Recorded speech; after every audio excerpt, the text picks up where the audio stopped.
Saludos, bienvenidos al Taproom. Mi nombre es Gustavo Francescini, creador de Craft Beer Generation, y estoy bien contento de estar en este séptimo episodio ya de Taproom. Estoy bien contento por el recibimiento que le han dado al episodio número 6 con Luis Díaz, así que gracias por el apoyo, gracias por compartirlo. Y sigan viendo para atrás, muchos me han comentado que han empezado a ver episodios anteriores nuevamente, a revisitarlos, y realmente les ha gustado mucho gracias a los comentarios que han hecho en las redes sociales. Recuerden que pueden ver el formato de video del podcast en YouTube y Facebook, y en Spotify, y en audio pues en el resto de las plataformas de audio como Apple, Spotify y Google. En esta ocasión tenemos invitados locales en estudio y tenemos a través de Zoom, así que me place presentar aquí a Omar de TOMA, que está en el estudio. Saludos. Y tengo a Damian Brown, president of the Bronx Brewery, y tengo a Manny Salvatori, lead brewer de the Bronx Brewery, directamente de Zoom. How you doing, guys? Hey, what's going on? Doing well. How you guys doing? So a todos vamos a estar switchando entre español e inglés, así que we're going to do this in Spanglish, so hopefully everybody can keep up. So guys, the reason you're here is because you're coming to Puerto Rico, right? That's right. Yeah, beer. I think beer landed earlier this week, so excited to get the Bronx down to Puerto Rico. Right. So for the people that don't know, I want you guys to talk a little bit about the history of the Bronx, when it started, and how you got here to 2022. Yeah. So we started in 2011, and kind of a long path to being able to get beer to Puerto Rico. Started Gypsy Brewing at a brewery in Connecticut, and had a single beer, a beer then called the Bronx Pale Ale, now our American Pale Ale. Produced that for about a year and a half. Self-distributed for about a year and a half in the city. Driving around in a Red Bull truck, delivering kegs into the basements of bars and restaurants. Raised some money from everyone we knew, people we didn't know. Built a brewery in the South Bronx that we call home today, and in 2013, 2014. And have been brewing there ever since, and expanded the portfolio, expanded our distribution footprint a bit, opened the taproom and backyard there, and then just this past February opened a second location, a pilot brewery, taproom and kitchen down in the East Village. So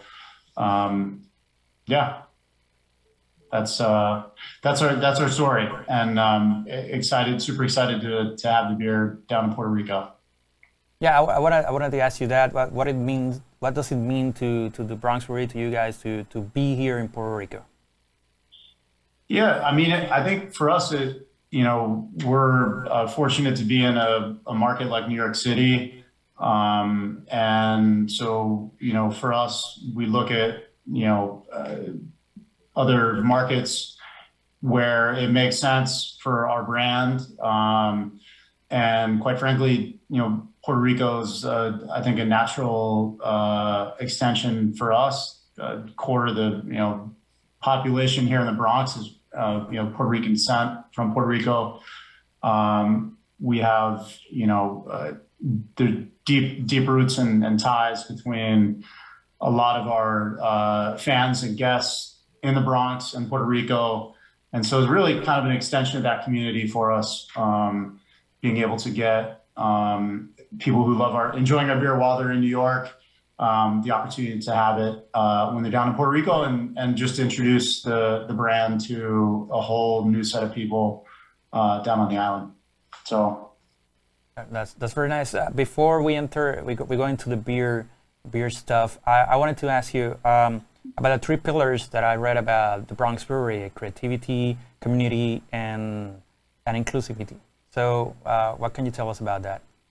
Yeah, so those are three values, I think, for us, wanting to make sure that as a brewery, we're focusing on, doing something good with what we produce, the beer we make, the spaces we make it in, wanting to make sure that we don't, beer is not the ending point for us, right? It's more, what can we do with the beer that we make, the spaces we make it in?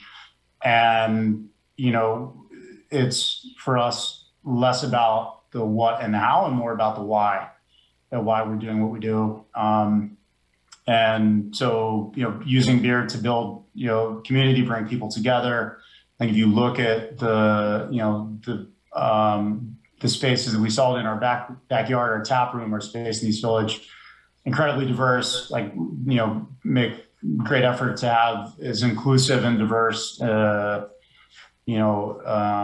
programming and events, and, really just trying to use the beer to foster those types of things. You look at some of the, partnerships that we've made through the years, trying to drive as much, by those values as possible. So, that's kind of where those came from. And, we try to live up to those as much as possible. Sure, and the beer brings everyone together. And one of the things that and that's why I asked you about Three Pillars, because when I read it, I said I definitely had to talk about this, is community. And some people forget that craft beers or breweries were just were created to get people together, or they're very attached to the community, and at some point a very important part of their days and their lives. So I think this, talking now in Puerto Rico, and Omar, you can jump in. In Puerto Rico, there's still like this sense that community and beer is still very much not together, and there's still like ways to go in that sense. And I believe that some of the breweries are starting to take that into sense, and I'm gonna bring a brewery from Puerto Rico, which is Box Lab, and they do a couple of initiatives around the community, like just go clean beaches or do some events that bring the community together. Some of the breweries do it also, but I think it's not in their minds like other breweries, or in the case of Bronx Brewery that have it like this is one of the pillars, community. Yeah. And I think that in Puerto Rico, one of the key to success in local breweries is community. If you don't attach to the community, if you don't get through them, I don't think that they're going to succeed. Yeah, it'll be difficult for them. Yeah, and I think for us, it's like making it part of our DNA, right? And we have a limited release series we call the Y series that is built all around that. It's basically, how do we codify those three values? And, we work with creatives every month for a new release. They contribute to the recipe. They contribute artwork for the cans. They help plan, open to the public release events and activations. And then most importantly, they identify a community partner that is meaningful to them, or some sort of community direct action. And then a portion of proceeds from the beer go to that community partner. And we do this month over month over month. And I couldn't agree more. I think being rooted in the community is really the only way that, beer being so local and it's more than a product. It's an experience. And so, being rooted in the community is, I think, for us, the only way to have an impact and to be a meaningful, brand in a world where, in the US there's 9,000 breweries. So, a direct impact. You guys have a direct impact at your brewery. Because everything I've read is beautiful, and I see photos all the time on Instagram, and how you guys have these different people talking, having speeches, doing stuff in the patio. I heard the food's amazing too at the brewery. It is. See. Yeah. That's how we were talking. And it's Latino, no? We were talking. Latino side, no? We were talking about that before we started taping. That I went there last year. I had an amazing time. I had like 8 empanadas. I had like 2-3 flights. I wanted to like taste every beer that you guys had tap. Yes, I brought home some beers, but one thing that stood me, I went there with my girlfriend, and one thing that stood with her and me, it was like, it says empanology, and what is that? And I know that at that moment I didn't know because I didn't do the research, but at that moment it says empanada. Don't worry about it, just let's go. Yeah, that's one of the other partnerships that you have, right? Yeah, this was a great partner. Jason Alisay is a Puerto Rican chef, and we've worked with him and his team for years. They first popped up in our brewery, I don't know, 7 years ago, 8 years ago, and now, the exclusive food partner for us at the brewery.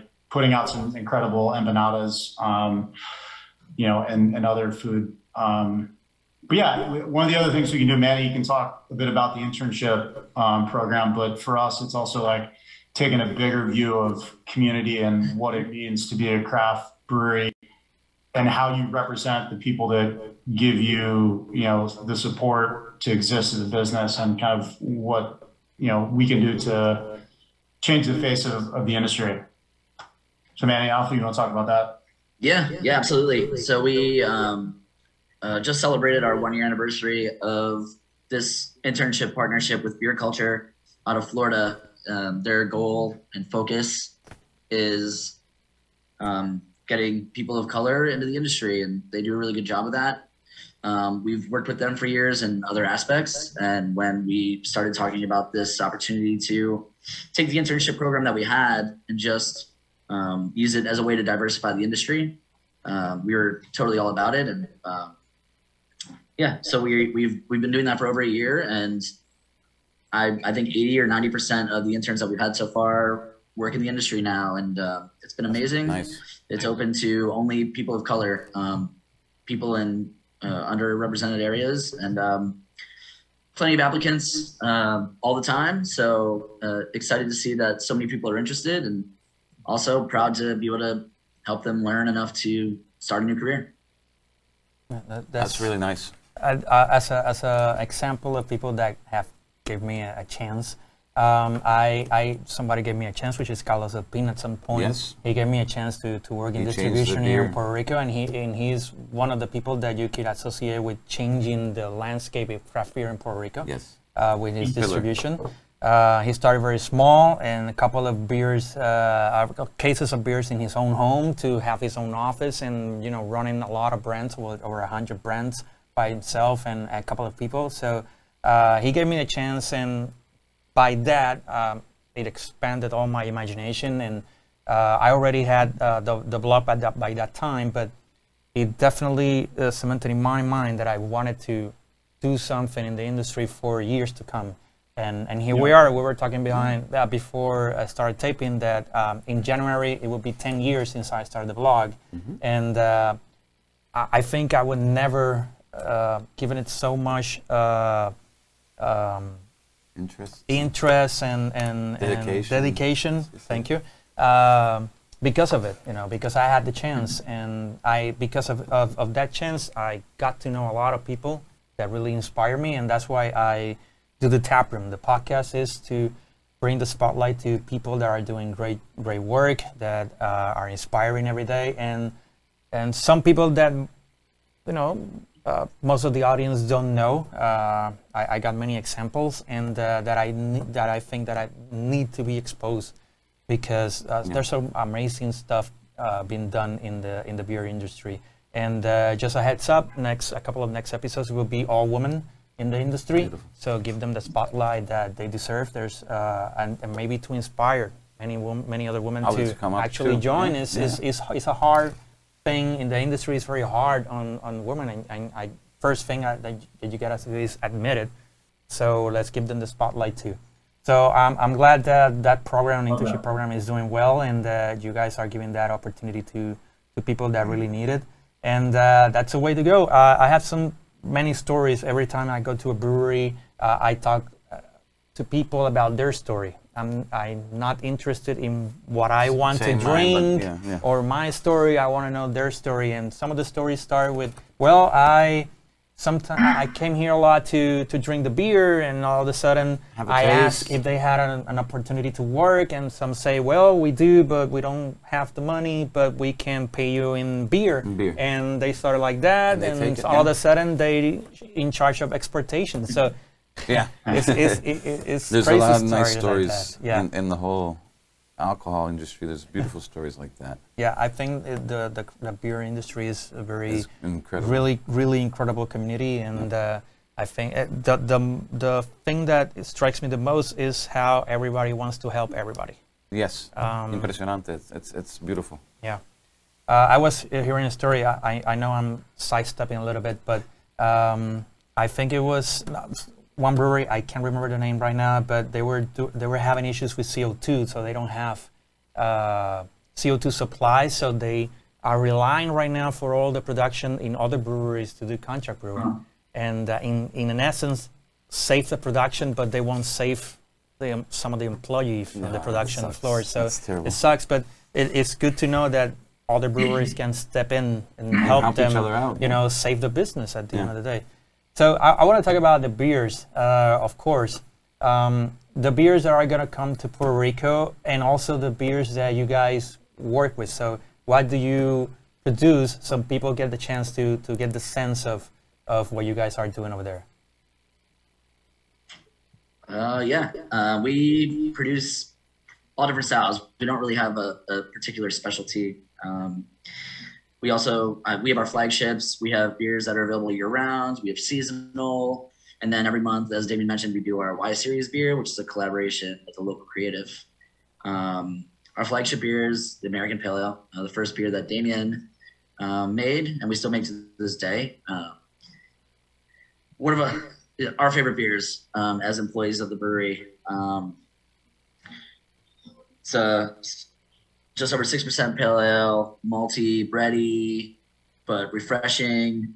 English malt, American hops, like West Coast hops. So notes of pine, citrus, dank. I don't know if that's used as a descriptor anywhere else, but it's a really, really nice, balanced, refreshing beer. And Damien crushed it with his first recipe. As far as the beers that are coming there, it's a great selection, kind of all over the place. There are obviously our IPAs, but we have Well-Earned Pilsner, which is also fan favorite, brewer's choice, sour IPA, and then you'll get some of our seasonals as well. Das Bronx is one of the first seasonals that's going to be down there, and always excited for that beer to come out. So once a year kind of thing. Yeah, we're dying to have it.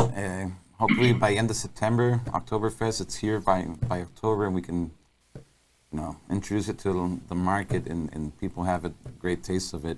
I was going to ask you guys, I have a question. What are you guys drinking? Because I see each one of you have a dark beer and you have a light beer. So I just wanted the curiosity, what are you guys having right now during this? I'm drinking the Smile My Guy right now. So Smile My Guy. Yeah, it's a light session IPA. That one's here in Puerto Rico already. IPA.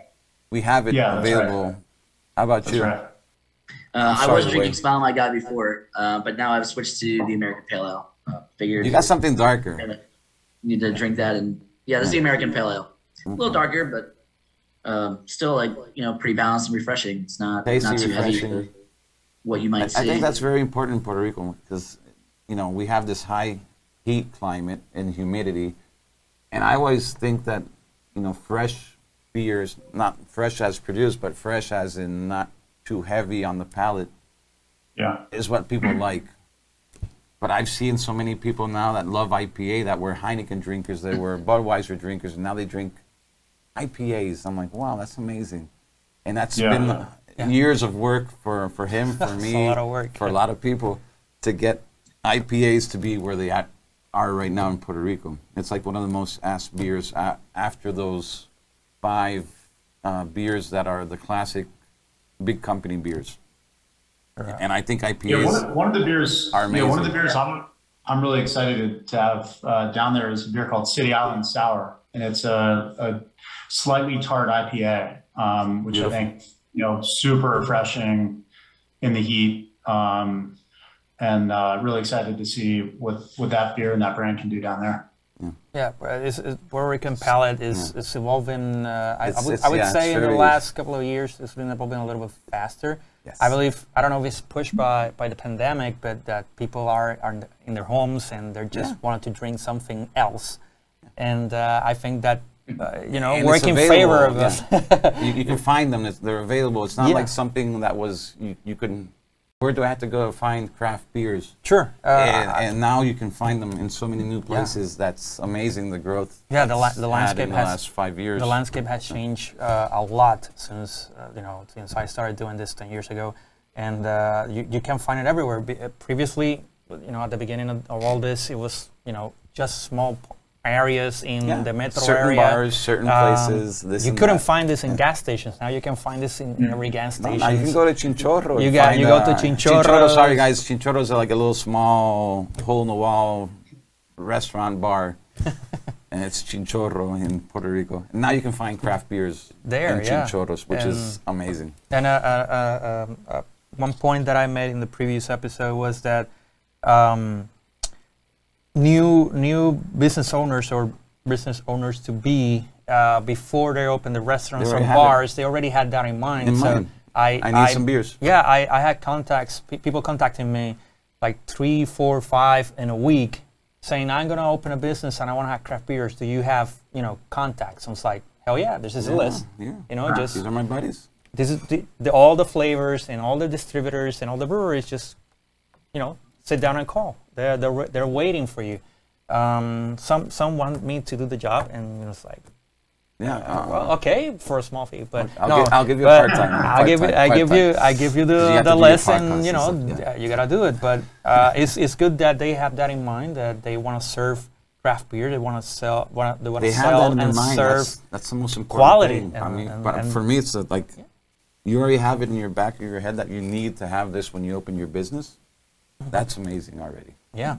So that's good news for you too. So it's good that your beer's gonna be here and that people are gonna serve it. As I said before, I enjoyed my time in Bronx Brewery when I went there, and I certainly will go back soon.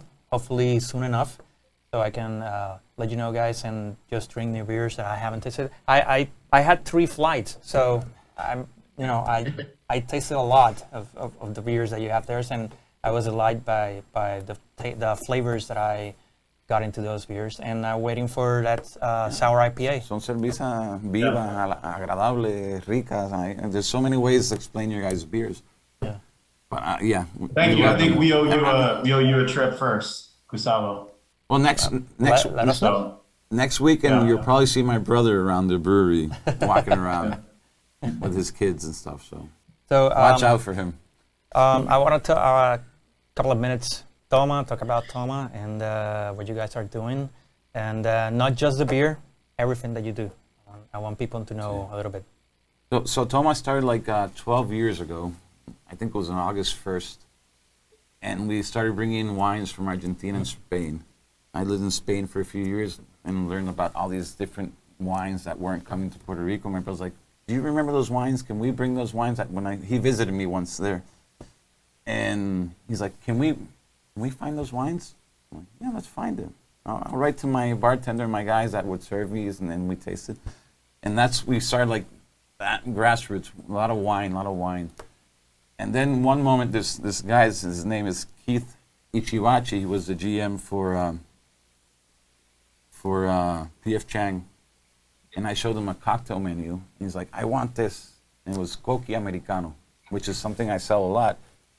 And Coqui Americano is sold by some friends in the United States, which is House Alpins. And House Alpins, they show us their portfolio, and they have all these beautiful gins and vermouth and all these incredible products that aren't available in Puerto Rico. I'm like, let's bring that in. Let's do it. And I talked to my friends, Leslie. I talked to Jonathan from Santa Ella. I talked to Roberto. And I'm like, should we bring this stuff in? He's like, that's what they're using in the States. You should get this stuff. I'm like, okay, let's do it.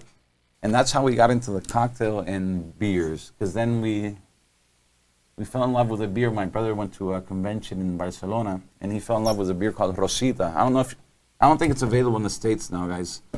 But I'll send you a 6-pack with my brother next time he goes to see his son in New York. It's a beautiful blonde Catalan beer. It was in the most famous restaurant in Spain, which was a Bulli for many years.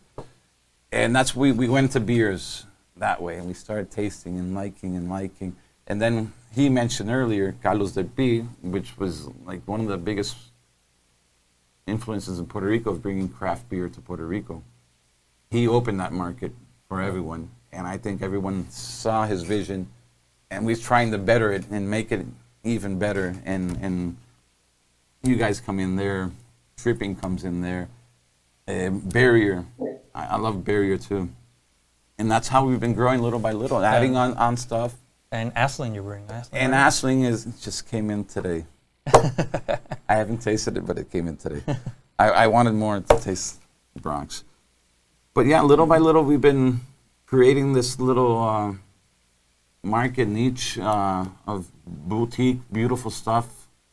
Like, why drink mass production stuff if you can have something really good? It might cost you a bit more, but we're old. We're too old to be getting hangovers. You know, we want to drink good stuff. Yeah. We want to drink the good stuff. Yeah, and I believe that in this, you always got the craft beer fans that they will taste everything. Yeah. Everything. They will taste everything. Yeah. And they will taste this, and they change and switch to another beer and switch to another style. I think they love the rotation of having these breweries that every month everything changes, or there's some cores, but there's a lot that will change. I think everyone's open to at least having one of the new ones. Yeah. And then they go back to whatever they like, but they always have that, like, let's taste something different. If I like it, it's good. If I don't like it, I'll just jump back to something else that I like. There's a good point that I'm going to talk about me, but I used to have these go-to beers from breweries, and I hate the fact that when I went to try some of the beers, we don't have it because we were doing these other beers, seasonal. That's okay, but it happens. It's going to happen. You always want to have that go-to beer from a brewery, but then you see that switch that there's a lot of beer rotations, new different beers. Some brewer got 30 days, this new beer, inspiration. Let's do this beer and do this beer and a new sour, new hops. And you start to appreciate that, because yes, you're gonna have those go-to beers, those year-round beers, but the fallback ones. You fall back on those. I appreciate more when there's a little bit more, not seasonals, but some of the beers that one shot beer. There's gonna be there, just one-time beer. And I appreciate that because that one-time beer had a lot of effort to just do it. It's like convince people that we should do this beer. And I also I appreciate art. So every time I see beer labels and cans and bottles, it's like they're killing it with the cans. For me, it's creativity at its finest. Yeah, it's beautiful. The artwork that all these breweries are doing is amazing. It's amazing. It's amazing. And it's a lot of work. It's a lot of work. It has to be a lot of work, and it has to be expensive too. That should be considered in the price of what you're drinking, because it's art, inside and outside. Yeah. So I'm gonna take advantage of you guys that are here right now, and I want to ask you something that doesn't have to do with Bronx, but how do you see the craft beer industry going forward the next couple of years? The pandemic was a little learning experience. I know breweries had issues with bottles, with cans, with ingredients, CO2. And New York was one of the most effective of COVID. Yeah. So how do you see going forward the industry? I think you're going to see tremendous price pressure across the industry. I think we've all seen, cost of everything that goes into producing beer continue to rise over the last 6 to 9 months, not going away anytime soon. And I think that's the consumers for the most part have been insulated from that a bit.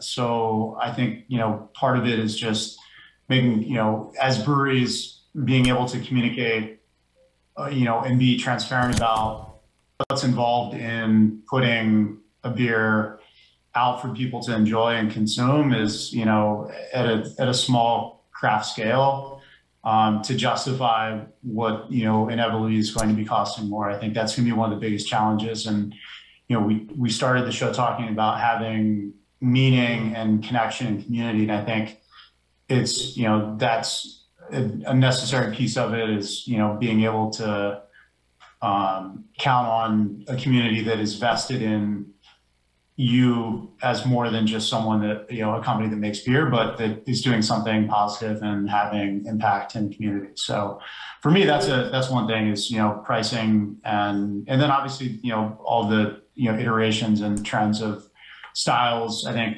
we're seeing a massive shift towards lighter and lighter, beers here in New York, Nice. and in the US in general. So, a lot of light lagers, golden ales, continuing to shift in that direction. Easy drink. Yeah.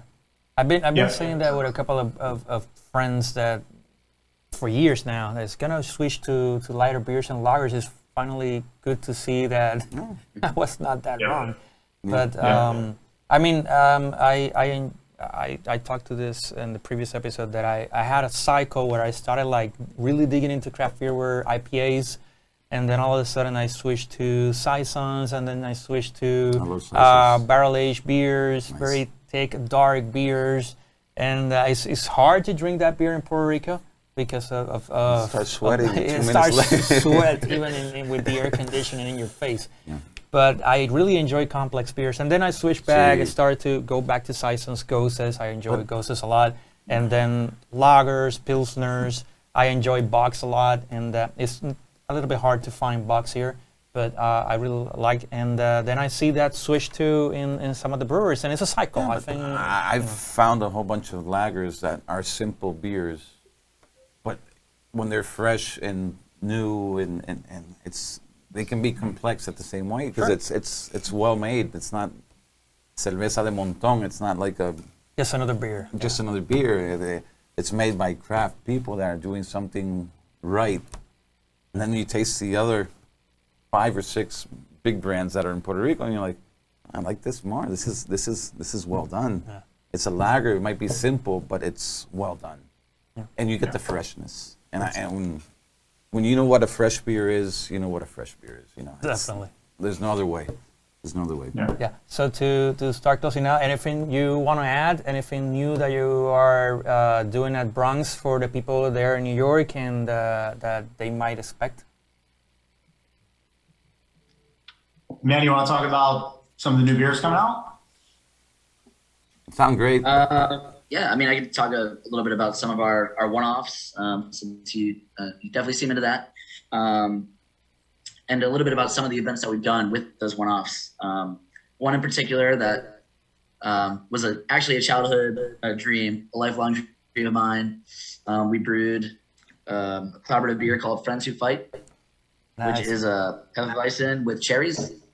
And interesting. The collaborator, with her background, is an underground wrestling photographer.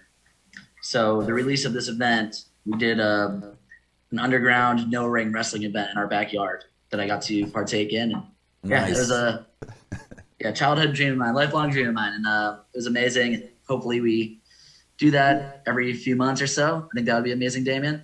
Wow. But that's just one beer and one event, and that's every month. It's something along the same lines. That's great. An amazing release event, amazing collaborators, and as Damien mentioned, the community aspect of it, giving back, is always super important.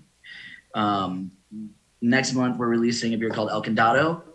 That is an IPA with passion fruit, lime, and coconut, and that's in collaboration with the Salsa Project, who we're very close with. We've been working with for a long time.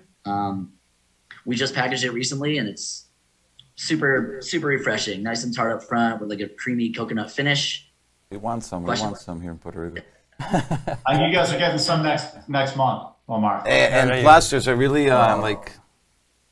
famous big, or whatever touristy area in Puerto Rico called El Condado. Yeah, so it's El Condado de la Salsa, and it's we're going to be throwing with the Salsa Project a big day-long salsa festival with 3 bands. 2 DJs, some exhibits. Should be like there's a lesson for people like myself that aren't very good at dancing salsa. But should be good. Don't feel bad. We were born. I was born here, and it's terrible. But I'll still get out there. That's very good. No, guys, I hope you guys come soon to Puerto Rico. I'll show you a good time. I know you'll hang out with Gustavo. We'll meet a whole bunch of brewers. Maybe we could find some local guys that would like to do a collab with you guys in New York. Yeah, there's a lot to do. There's a lot to do. Absolutely. We have a lot of space to bring in these new brands and have people enjoy new new experiences, new beers, new, you know, like people, el sazón, como se dice, like each person has their own spice, sazón to their beers. And I think you guys are doing it amazing. So I hope to see you here soon, guys. Well, we really do. Definitely appreciate the interest and the opportunity, and look forward to showing what we're all about to everyone down in Puerto Rico. So I appreciate you guys coming in. Thank you for your time, Damien, Manny, and we're gonna talk again later. And if you're here, if you guys have like an hour, you can come into the studio and let's talk about beer here. Yeah, I know how to get here now.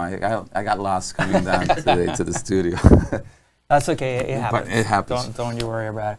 So I'm going to close it down. So gracias a todos los que sintonizaron hoy. Thank you to everybody that watched the show today. And recuerden que pueden escucharlo en todas las plataformas de audio de podcast como Spotify, Apple y Google. Y también pueden verlo a través de Facebook y YouTube. Así que suscríbete en YouTube si no lo has hecho para que entonces reciba la notificación cuando suba un nuevo episodio. Y en Facebook dale like o follow para que entonces también te aparezca cada vez que salen los nuevos episodios. Gracias a Omar por aquí de estar en el estudio y hablarnos de Toma y de esta buena conversación que tuvimos. Así que quiero agradecer a Wilton Vargas, el director de este episodio y el director de todos los episodios de Taproom, a Webneticos Internet Studios por ser la casa de Taproom, y a José Izquierdo, productor y editor de Taproom, que siempre nos está dando la mano. Así que se pierde, como últimamente no ha podido venir al estudio, así que se pierde la cerveza. Pero siempre le llevo algo. Así que gracias a todos por el apoyo y nos veremos en la próxima. Gracias.